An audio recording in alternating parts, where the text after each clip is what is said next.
Harry Potter and the Sorcerer's Stone Chapter 1. The boy who lived, Mr. and Mrs. Dursley of number 4, Privet Drive, were proud to say that they were perfectly normal. Thank you very much. They were the last people you'd expect to be involved in anything strange or mysterious, because they just didn't hold with such nonsense. Mr. Dursley was the director of a firm called Grunnings, which made drills. He was a big, beefy man with hardly any neck, although he did have a very large moustache. Mrs. Dursley was thin and blonde and had nearly twice the usual amount of neck, which came in very useful as she spent so much of her time craning over garden fences, spying on the neighbours. The Dursleys had a small son called Dudley, and in their opinion there was no finer boy anywhere. The Dursleys had everything they wanted, but they also had a secret, and their greatest fear was that somebody would discover it.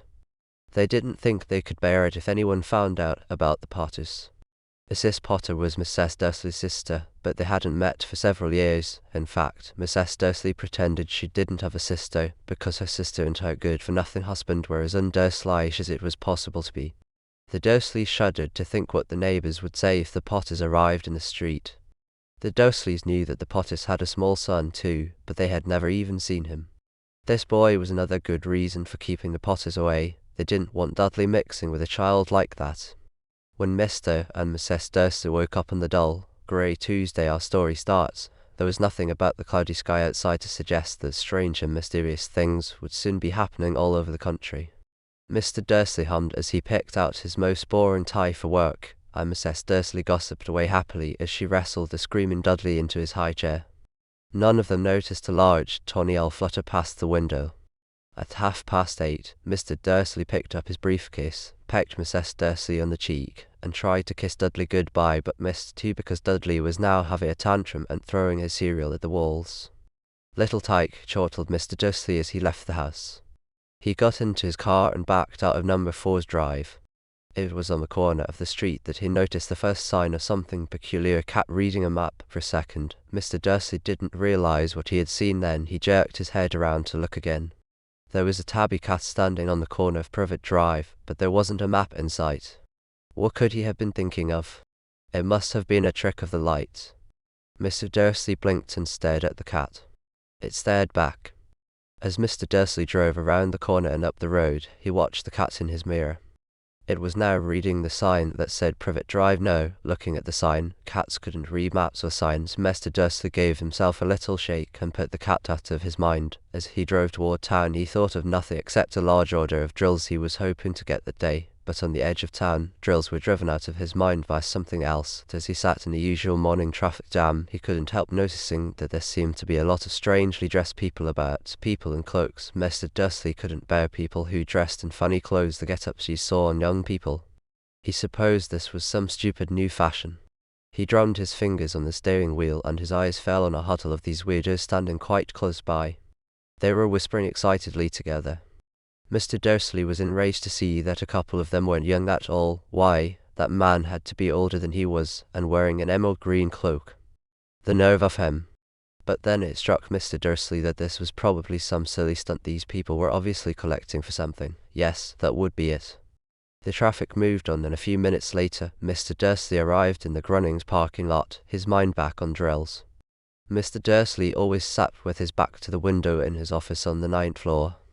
If he hadn't, he might have found it harder to concentrate on drills that morning. He didn't see the owl swooping past in broad daylight, though people down in the street did. They pointed and gazed open-mouthed as owl after owl sped overhead. Most of them had never seen an owl even at night time. Mr. Dursley, however, had a perfectly normal, owl-free morning. He yelled at 5 different people. He made several important telephone calls and shouted a bit more. He was in a very good mood until lunchtime, when he thought he'd stretch his legs and walk across the road to buy himself a bun from the bakery. He'd forgotten all about the people in cloaks until he passed a group of them next to the baker's. He eyed them angrily as he passed. He didn't know why, but they made him uneasy. This bunch were whispering excitedly too, and he couldn't see a single collecting tin. It was on his way back past them, clutching a large doughnut in a bag, that he caught a few words of what they were saying. The Potters, that's right, that's what I heard, yes, this son, Harry. Mr. Dursley stopped dead. Fear flooded him. He looked back at the whispers as if he wanted to say something to them, but thought better of it. He dashed back across the road, hurried up to his office, snapped at his secretary not to disturb him, seized his telephone, and had almost finished dialing his home number when he changed his mind. He put the receiver back down and stroked his mustache, thinking, no, he was being stupid. Potter wasn't such an unusual name. He was sure there were lots of people called Potter who had a son called Harry. Come to think of it, he wasn't even sure his nephew was called Harry. He'd never even seen the boy. It might have been Harvey. Or Harold. There was no point in worrying Mrs. Dursley. She always got so upset at any mention of her sister. He didn't blame her if he'd had a sister like that, but all the same, those people in cloaks. He found it a lot harder to concentrate on drills that afternoon, and when he left the building at 5 o'clock, he was still so worried that he walked straight into someone just outside the door. Sorry, he grunted as the tiny old man stumbled and almost fell. It was a few seconds before Mr. Dursley realized that the man was wearing a violet cloak. He didn't seem at all upset at being almost knocked to the ground. On the contrary, his face split into a wide smile, and he said in a squeaky voice that made passers-by stare, "Don't be sorry, my dear sir, for nothing could upset me today. Rejoice, for you know who has gone at last. Even muggles like yourself should be celebrating this happy, happy day." And the old man hugged Mr. Dursley around the middle and walked off. Mr. Dursley stood rooted to the spot. He had been hugged by a complete stranger. He also thought he had been called a muggle, whatever that was. He was rattled. He hurried to his car and set off for home, hoping for he was imagining things, which he had never hoped before because he didn't approve of imagination. As he pulled into the driveway of number 4, the first thing he saw, and it didn't improve his mood, was the tabby cat he'd spotted that morning. It was now sitting on his garden wall. He was sure it was the same one. It had the same markings around its eyes. "Shoo," said Mr. Dursley loudly. The cat didn't move. It just gave him a stern look. Was this normal cat behavior? Mr. Dursley wondered. Trying to pull himself together, he let himself into the house. He was still determined not to mention anything to his wife. Mrs. Dursley had had a nice, normal day. She told him over dinner all about Mrs. Next Door's problems with her daughter and how Dudley had learned a new word won't. Mr. Dursley tried to act normally. When Dudley had been put to bed, he went into the living room in time to catch the last report on the evening news, and finally, bird watchers everywhere have reported that the nation's owls have been behaving very unusually today. Although owls normally hunt at night and are hardly ever seen in daylight, there have been hundreds of sightings of these birds flying in every direction since sunrise. Experts are unable to explain why the owls have suddenly changed their sleeping pattern. The newscaster allowed himself a grin. Most mysterious, and now, over to Jim McGuffin with the weather. Going to be any more showers of owls tonight, Jim? Well, Ted, said the weatherman, I don't know about that, but it's not only the owls that have been acting oddly today. Viewers as far apart as Kent, Yorkshire, and Dundee have been phoning in to tell me that instead of the rain I promised yesterday, they've had a downpour of shooting stars. Perhaps people have been celebrating bonfire night early. It's not until next week, folks, but I can promise a wet night tonight. Mr. Dursley sat frozen in his armchair. Shooting stars all over Britain, owls flying by daylight, mysterious people in cloaks all over the place, and a whisper about the Potters. Mrs. Dursley came into the living room carrying 2 cups of tea. It was no good. He'd have to say something to her. He cleared his throat nervously. "Oh, Petunia, you haven't heard from your sister lately, have you?" 5, as he had expected. Mrs. Dursley looked shocked and angry. After all, they normally pretended she didn't have a sister. "No," she said sharply. "Why, funny stuff on the news," Mr. Dursley mumbled. "Owls, shooting stars, and there were a lot of funny-looking people in town today." "So?" snapped Mrs. Dursley. "Well, I just thought, maybe, it was something to do with, her crowd." Mrs. Dursley sipped her tea through pursed lips. Mr. Dursley wondered whether he dared tell her he'd heard the name Potter. He decided he didn't dare. Instead, he said, as casually as he could, "The son he'd be about Dudley's age now, wouldn't he?" "I suppose so," said Mrs. Dursley stiffly. "What's his name again? Howard, isn't it? Harry. Nasty, common name, if you ask me." "Oh, yes," said Mr. Dursley, his heart sinking horribly. "Yes, I quite agree." He didn't say another word on the subject as they went upstairs to bed. While Mrs. Dursley was in the bathroom, Mr. Dursley crept to the bedroom window and peered down into the front garden. The cat was still there. It was staring down Privet Drive as though it were waiting for something. Was he imagining things? Could all this have anything to do with the Potters? If it did, If it got out that they were related to a pair of he didn't think he could bear it. The Dursleys got into bed. Mrs. Dursley fell asleep quickly, but Mr. Dursley lay awake, turning it all over in his mind.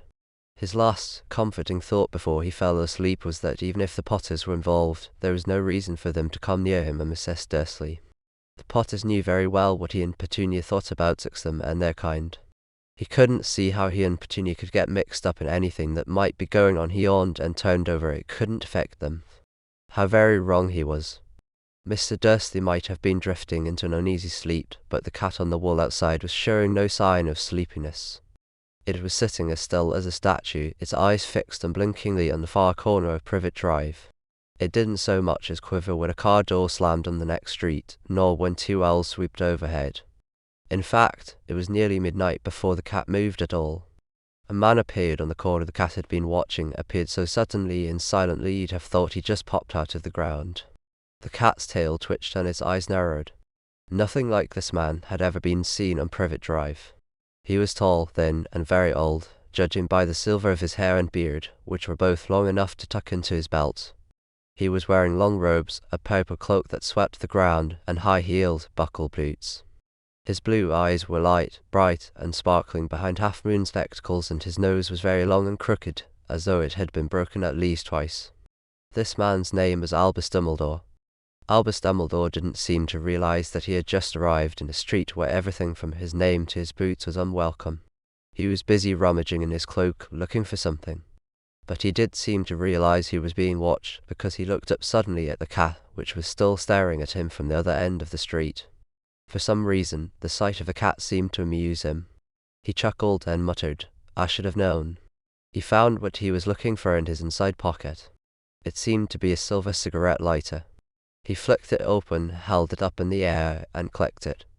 The nearest street lamp went out with a little pop.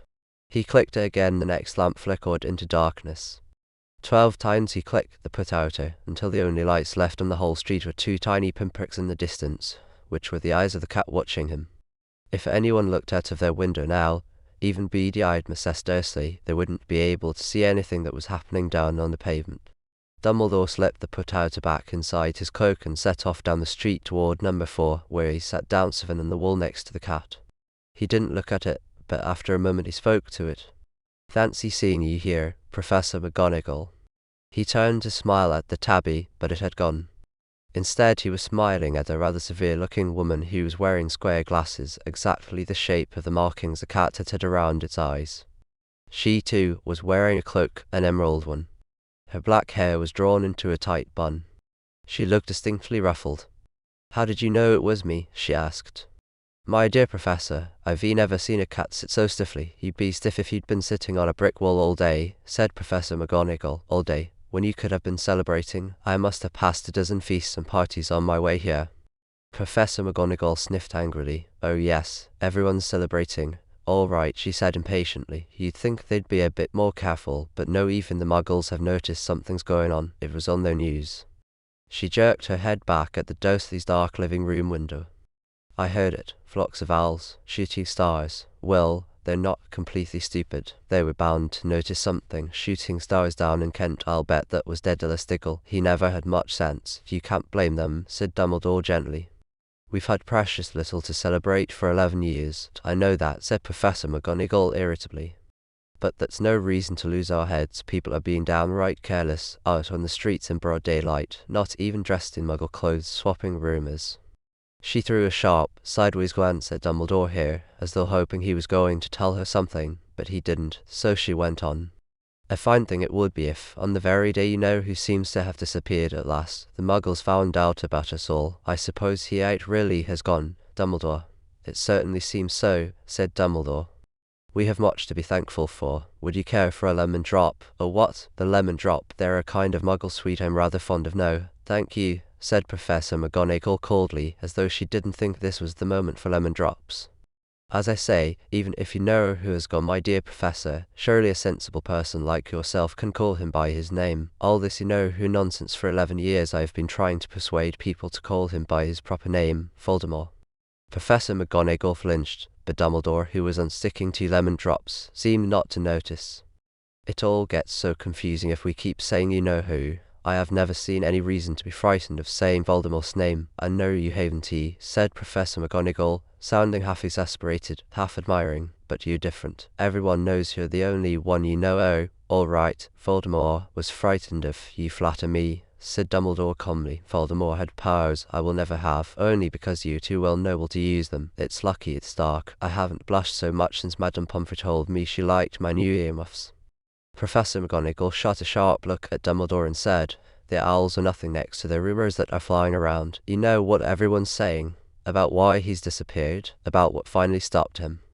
It seemed that Professor McGonagall had reached the point she was most anxious to discuss, the real reason she had been waiting on a cold, hard wall all day, for neither as a cat nor as a woman had she fixed Dumbledore with such a piercing stare as she did now. It was plain that whatever everyone was saying, she was not going to believe it until Dumbledore told her it was true. Dumbledore, however, was choosing another lemon drop and did not answer. "What they're saying," she pressed on, "is that last night Voldemort turned up in Godric's Hollow. He went to find the Potters. The rumour is that Lily and James Potter are that they're dead." Dumbledore bowed his head. Professor McGonagall gasped, "Lily and James? I can't believe it. I didn't want to believe it." "Oh, Albus."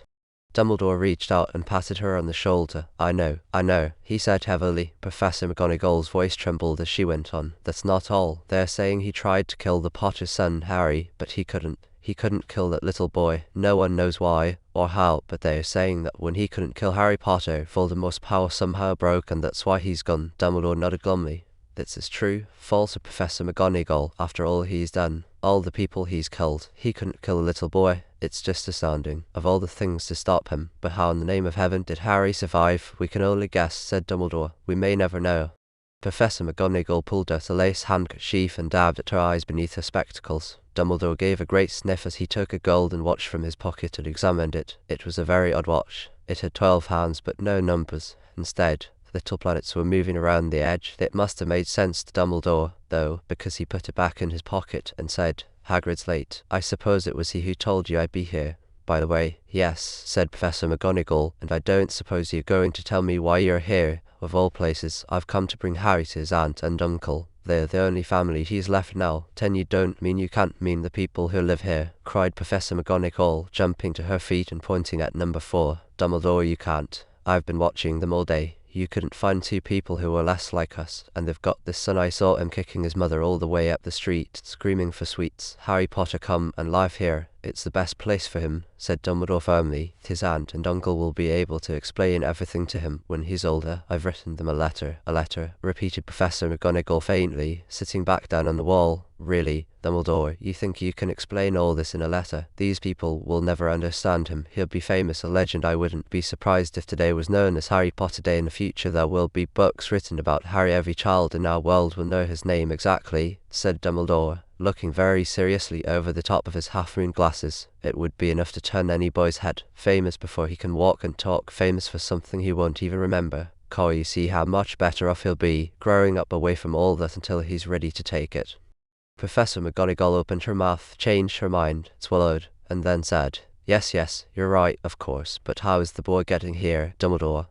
She eyed his cloak suddenly as though she thought he might be hiding Harry underneath it. "Hagrid's bringing him. You think it wise to trust Hagrid with something as important as this?" "I would trust Hagrid with my life," said Dumbledore. "I'm not saying his heart isn't in the right place," said Professor McGonagall grudgingly, "but you can't pretend he's not careless. He does tend to. What was that?" A low rumbling sound had broken the silence around them. It grew steadily louder as they looked up and down the street for some sign of elven headlight. It swelled to a roar as they both looked up at the sky, and a huge motorcycle fell out of the air and landed on the road in front of them. If the motorcycle was huge, it was nothing to the man sitting astride it. He was almost twice as tall as a normal man and at least 5 times as wide. He looked simply too big to be allowed. And so while long tangles of bushy black hair and beard hid most of his face, he had hands the size of trash can lids, and his feet in their leather boots were like baby dolphins. In his vast, muscular arms he was holding a bundle of blankets. "Hagrid," said Dumbledore, sounding relieved at last. "And where did you get that motorcycle?" "Borrowed it, Professor Dumbledore." "Sit," said the giant, climbing carefully off the motorcycle as he spoke. "Young Sirius Black lent it to me. I've got him, sir. No problems, were there?" "No, Sir House was almost destroyed, but I got him out all right before the muggles started swarming around. He fell asleep as we was flying over Bristol." Dumbledore and Professor McGonagall bent forward over the bundle of blankets. Inside, just visible, was a baby boy, fast asleep. Under a tuft of jet black hair over his forehead they could see a curiously shaped cut, like a bolt of lightning. "Is that where?" whispered Professor McGonagall. "Yes," said Dumbledore. "He'll have that scar forever. Couldn't you do something about it, Dumbledore?" "Even if I could, I wouldn't. Scars can come in handy. I have one myself above my left knee that is a perfect map of the London Underground. Well, give him here. Hagrid, we'd better get this over with." Dumbledore took Harry in his arms and turned toward the Dursleys' house. Could I say goodbye to him, sir?" asked Hagrid. He bent his still great, shaggy head over Harry and gave him what must have been a very scratchy, whiskery kiss. Then, suddenly, Hagrid let out a howl like a wounded dog. "SHHH," hissed Professor McGonagall, "you'll wake the muggles." Sorry," sobbed Hagrid, taking out a large, spotted handkerchief and burying his face in it. "But I see can't stand it, Lily and James dead and poor little Harry off to alive with muggles. Yes, it's all very sad, but get a grip on yourself, Hagrid, or we'll be found," Professor McGonagall whispered, patting Hagrid gingerly on the arm as Dumbledore stepped over the low garden wall and walked to the front door. He laid Harry gently on the doorstep, took a letter out of his cloak, tucked it inside Harry's blankets, and then came back to the other two. For a full minute the three of them stood and looked at the little bundle. Hagrid's shoulders shook, Professor McGonagall blinked furiously, and the twinkling light that usually shone from Dumbledore's eyes seemed to have gone out.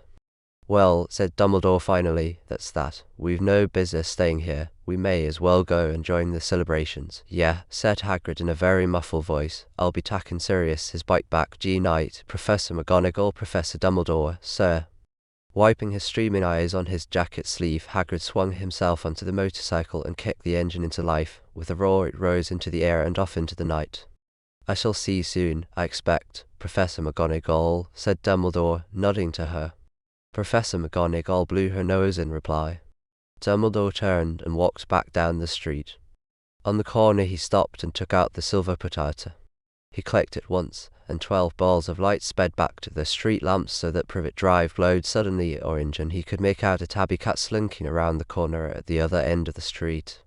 He could just see the bundle of blankets on the step of number 4. "Good luck, Harry," he murmured. He turned on his heel, and with a swish of his cloak, he was gone. 13. A breeze ruffled the neat edges of Privet Drive, which lay silent and tidy under the inky sky, the very last place you would expect astonishing things to happen. Harry Potter rolled over inside his blankets without waking up. One small hand closed on the letter beside him, and he slept on, not knowing he was special, not knowing he was famous, not knowing he would be woken in a few hours' time by Mrs. Dursley's scream as she opened the front door to put out the milk bottles, nor that he would spend the next few weeks being prodded and pinched by his cousin Dudley. He couldn't know that at this very moment, people meeting in secret all over the country were holding up their glasses and saying in hushed voices, "To Harry Potter, the boy who lived."